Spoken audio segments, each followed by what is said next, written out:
The sting of his hand across my face was sharp, a crack of sound that silenced the entire hospital cafeteria.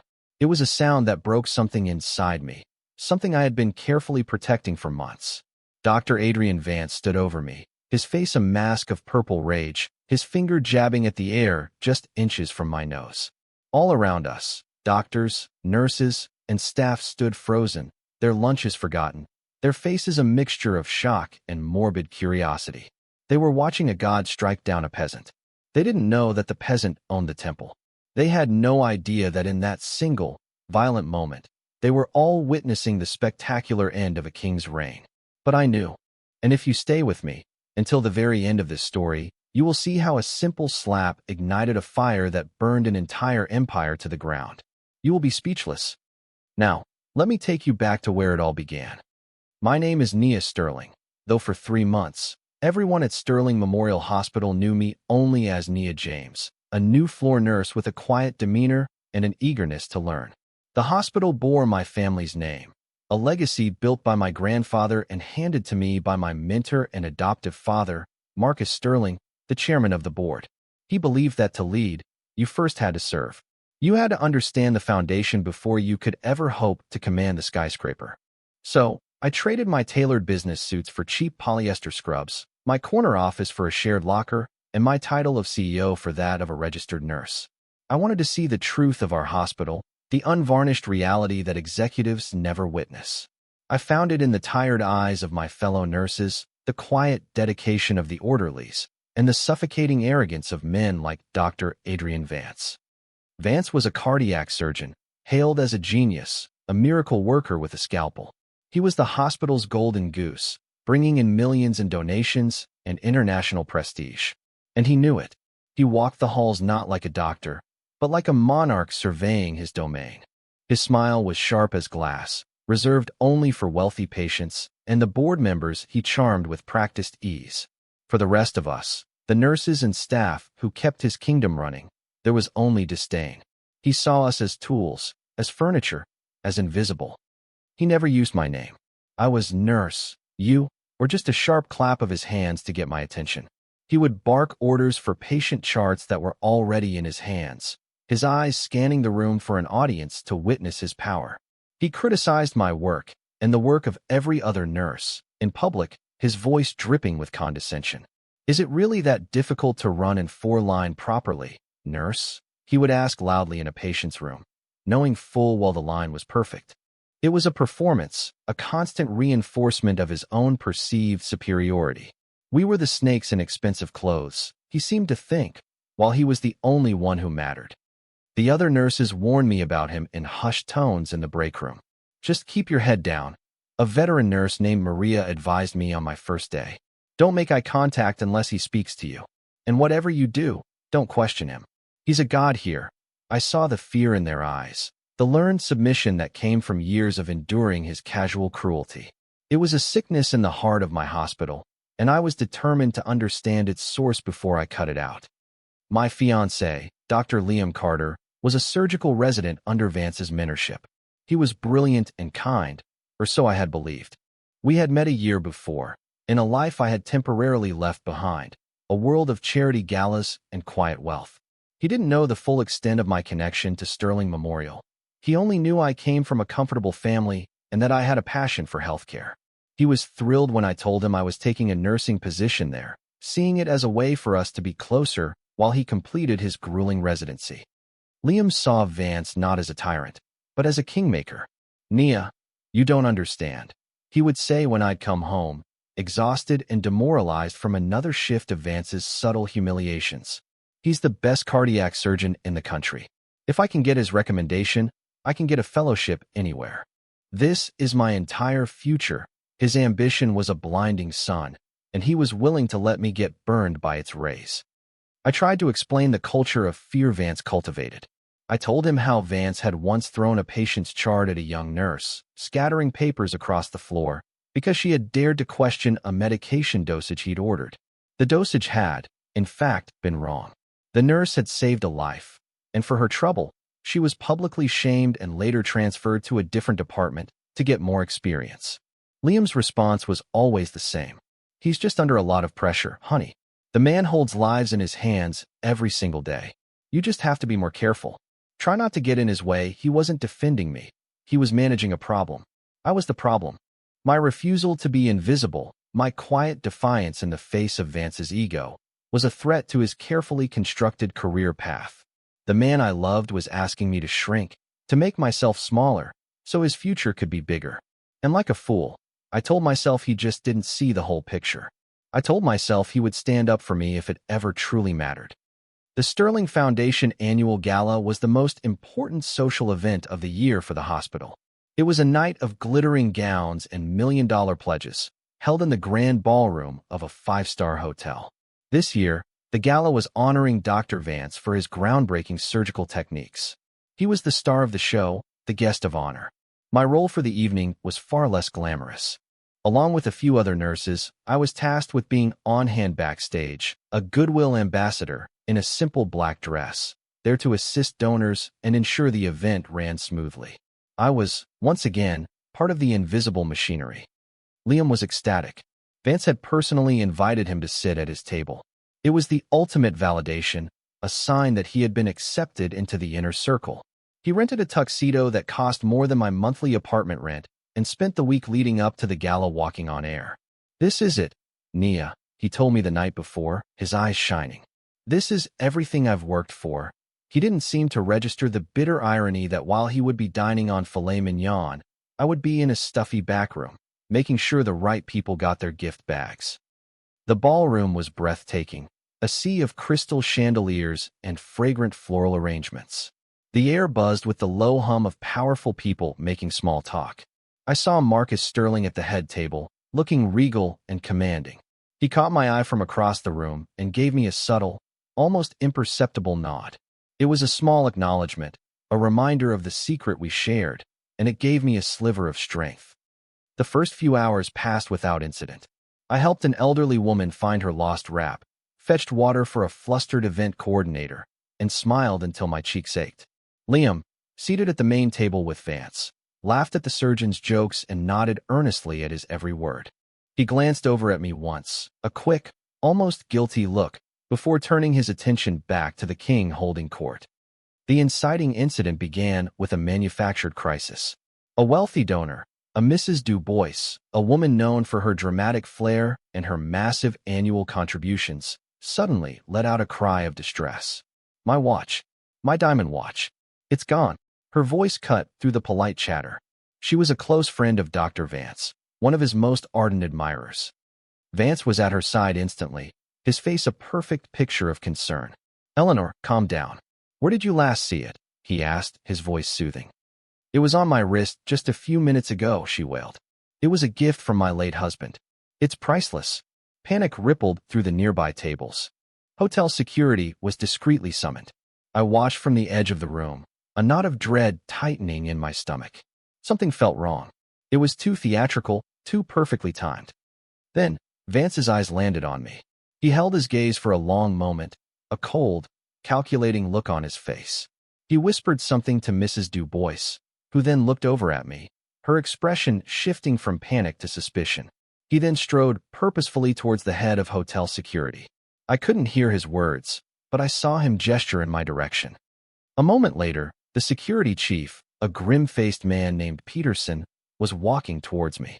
"Miss James," he said, his voice low but firm, "Dr. Vance has suggested we check the staff's belongings. Would you mind accompanying me to the staff room?" It wasn't a request. My heart hammered against my ribs. This was it.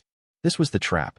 I had questioned Vance one too many times, had refused to cower before him, and now he was going to make an example of me.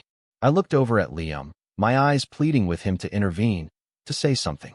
He met my gaze for a half-second, his face pale with conflict, and then he looked down at his plate. He chose his ambition. He chose Vance. In that moment, the man I had planned to marry became a stranger to me. My dignity scattered like shattered glass. I was led out of the grand ballroom, the eyes of 100 wealthy donors following me like vultures. I could feel their judgment, their whispered assumptions. The poor nurse, the help, trying to steal from her betters. In the small, cramped staff room, they opened my locker. And there, sitting on top of my worn-out sneakers, was a glittering diamond watch. The gasp from the event coordinator was loud and performative. Peterson, the security chief, picked up the watch with a gloved hand. He didn't need to ask. The accusation hung in the air, thick and suffocating. "I didn't do this," I said, my voice a hoarse whisper. I have never seen that watch before in my life. No one was listening. I was dragged back into the ballroom, positioned in the center of the room like a criminal in a public square. Dr. Vance took the microphone from the podium, his face a grim mask of righteous disappointment. The entire room fell silent. "It is with a heavy heart," he began, his voice booming through the sound system, "that I must inform you that the thief has been found." He paused for dramatic effect, letting the words sink in. He pointed a long, manicured finger directly at me. "This nurse, Nia James, used her position of trust to steal from one of our most generous patrons, Mrs. Eleanor Dubois." A collective gasp swept through the crowd. People were pulling out their phones, their screens glowing like tiny, hateful stars. They were recording my humiliation. "I didn't do it," I cried out, my voice trembling. "I'm being framed." Vance let out a short, cruel laugh. "Framed? My dear girl, why would anyone bother to frame someone like you? You saw an opportunity, a moment of carelessness, and your greed got the better of you. It's a sad, common story." His words were a poison, painting me as a desperate, pathetic charity case. I looked to Liam again. He stood by Vance's table, frozen, his face ashen. He wouldn't look at me. He just stared at the floor, his hands clenched into fists at his sides. He was a statue of cowardice. He turned his back on me. Literally. He turned his body slightly, presenting me with his shoulder, a clear and unmistakable signal to everyone in that room that he was not with me. He was with them. The betrayal was a physical blow, more painful than any slap. It knocked the air from my lungs. "We cannot tolerate this kind of behavior," Vance continued, his voice rising with theatrical fury. "Sterling Memorial is an institution of integrity. We will not have it sullied by common criminals." He strode towards me, his eyes blazing. The crowd parted before him like water. He got right in my face, his breath hot and smelling of expensive wine. "You are a disgrace to your uniform." And then he did something I never could have predicted. He reached out and grabbed the front of my simple black dress. With a single, violent motion, he ripped the fabric downwards. The sound of tearing cloth echoed in the silent room. The dress, my only shield of dignity, was torn open, exposing my slip underneath. Laughter. It started as a few titters, then grew into a wave of cruel, open mockery. The flash of phone cameras was blinding. I stood there, exposed, violated, my world collapsing in a storm of shame and derision. My body was shaking uncontrollably. Tears streamed down my face, hot and silent. "Get her out of here," Vance spat, his lip curled in disgust. Two security guards grabbed my arms. They were rough, their grips like iron vices. They didn't walk me out, they dragged me. My heels scraped against the polished marble floor. I was pulled through the lobby, past the stunned hotel staff, and out into the cold night air. They shoved me through the main doors and I stumbled, falling hard onto the concrete steps of the grand entrance. They threw my purse and my coat onto the ground beside me. The heavy doors swung shut with a final, booming finality. I was left there, kneeling on the cold pavement in my torn dress, my dignity in shreds. The sounds of the city, the traffic, the distant sirens, felt like they were a million miles away. My entire being was focused on the crushing weight of my despair. I had lost everything in a matter of minutes. My job, my reputation, and the man I thought I loved. At my lowest point, a valet, a young man who had seen the whole thing, quietly walked over and draped his own jacket over my shoulders. He didn't say a word. He just gave me a look of profound empathy, a small act of kindness in an ocean of cruelty. He was the only decent human being I had encountered all night. I sat there for what felt like an eternity, shivering from the cold and the shock. Then, a single, cold thought cut through the fog of my pain. This was not the end. This was the beginning. My name is Nia Sterling, and they had just made the biggest mistake of their lives. With trembling fingers, I pulled my phone from my purse. I scrolled through my contacts, my thumb hovering over the name, Marcus Sterling. I pressed the call button. He answered on the first ring. "Nia? What's wrong?" His voice was calm, but I could hear the underlying edge of concern. I couldn't form a sentence. A sob escaped my lips, raw and broken. Nia, talk to me. Where are you? The calm was gone. His voice was now sharp, commanding. Outside, I managed to choke out. They threw me out. Vancy. Say no more. He cut me off. His voice had changed. It was no longer the voice of my warm, caring mentor. It was the voice of the man who built empires and crushed his enemies. It was a voice as cold and hard as a glacier. Stay exactly where you are. Don't move. Don't speak to anyone. I am 5 minutes away. He hung up. I didn't have to wait 5 minutes. It felt like less than 2. A low rumble grew into a roar as a motorcade of 3 gleaming black SUVs turned the corner at high speed, their tires squealing as they pulled up to the curb, boxing me in protectively. The hotel's doorman and the valet stared, their mouths agape. The door of the center vehicle opened, and Marcus Sterling emerged. He was a tall, imposing man in his late 60s, with a mane of silver hair and eyes that could freeze fire. He wore a perfectly tailored tuxedo, but he moved with the predatory grace of a general on a battlefield. He took in my torn dress, the jacket around my shoulders, and the tear tracks on my face. A fury so profound settled over his features that it seemed to lower the temperature of the air around him. It was a controlled, silent rage, far more terrifying than Vance's loud, theatrical anger. He walked over to me, knelt down, and gently touched my cheek. Are you hurt? He asked, his voice now soft, reserved only for me. I shook my head, unable to speak. He stood up and turned to the young valet who had given me his jacket. You, he said, his voice crisp. What is your name? It's Leo, sir, the young man stammered, intimidated. Marcus pulled out a thick money clip, peeled off several $100 bills, and pressed them into the valet's hand. Thank you for showing my daughter a kindness her supposed colleagues could not. He then looked at his head of security, a mountain of a man who had emerged from the lead car. Get the young man's details. He'll be starting in a new position at my corporate headquarters on Monday, with a significant raise. Leo stared at the money, then at me, his eyes wide with confusion. Marcus then turned his gaze to the grand entrance of the hotel. He looked back at me. Are you ready? I nodded, a new strength flowing through me, drawn from his absolute certainty. He took off his own expensive tuxedo jacket and draped it over my shoulders, covering the valet's. It was warm and smelled of power and safety. He offered me his arm. I took it, and together, we walked back towards the doors from which I had just been thrown. His security team fanned out around us, parting the stunned onlookers. When we entered the lobby, the hotel manager scurried over, his face slick with sweat. Mr. Sterling, is there a problem? Marcus didn't even look at him. Open the ballroom doors, he commanded. All of them. The manager, flustered, signaled his staff, who rushed to pull open the massive double doors. Marcus and I strode back into the gala. The atmosphere inside was still buzzing with the aftermath of my humiliation. Dr. Vance was holding court, accepting sympathetic pats on the back from donors, preening like a hero who had just vanquished a dragon. Our entrance silenced the room for the second time that night. Every head turned. The whispers started instantly. What was the hospital's biggest benefactor and chairman of the board doing with the disgraced nurse on his arm? Vance's smug smile froze on his face. He saw Marcus, and a flicker of confusion crossed his features. Then he saw me, tucked securely under Marcus's arm, and the confusion morphed into disbelief. Liam, who was standing beside him, looked like he had seen a ghost. His face went impossibly pale. Marcus walked us directly to the stage, his every step deliberate and heavy with purpose. He didn't ask for the microphone. He simply took it. Good evening, he began, his voice amplified throughout the silent hall.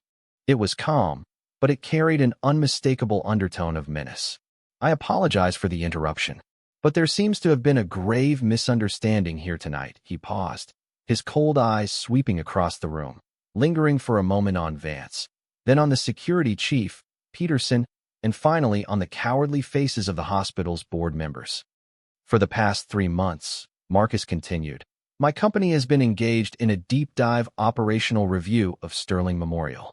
We sent in an undercover executive to assess the hospital's culture from the ground up, to see what this institution is truly like, without the polished presentations and false smiles reserved for the boardroom. He turned slightly and gestured to me. Allow me to introduce you to that executive. This is Nia Sterling, my daughter, my heir, and as of this morning, the newly appointed Chief Executive Officer of the entire Sterling Health Network." A tidal wave of shock rolled through the room. There were audible gasps, dropped glasses.